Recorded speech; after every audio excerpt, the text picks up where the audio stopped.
Welcome to a very special episode of Street Soldiers. This is our annual Push4Peace town hall event and show. We're going to talk about what's happening on the streets, gangs, guns, police, our communities. And really the focus of this event every year is how we can make things better. There's been a lot of progress, but as everybody knows, there's also a lot of problems.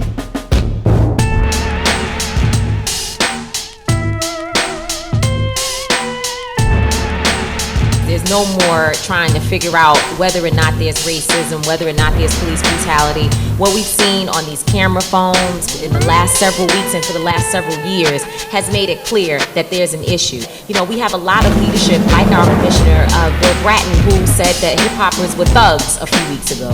The type of language that is used sometimes is making the situation worse. When I saw them shoot that man laying on his back with his hands in the air and they still shot him, he asked the officer, "Why did you shoot me?" And he said, "I don't know."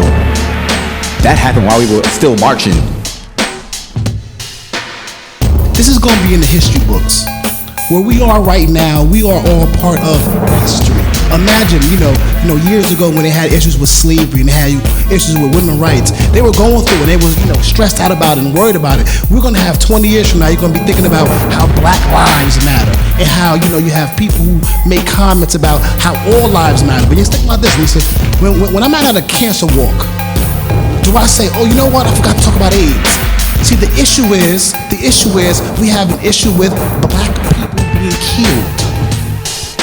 I was so proud of watching the ESPYs and see LeBron and, Carmelo and see those guys to stand up and say, "Hey, we have a voice. We are quote unquote celebrities, and we're going to use our voice to bring issues or to bring this to the forefront." Because, I have nieces and nephews, and I do fear for them sometimes on the streets. And like I said, I have a lot of friends who are police officers, but in the same sense, this stuff has to stop.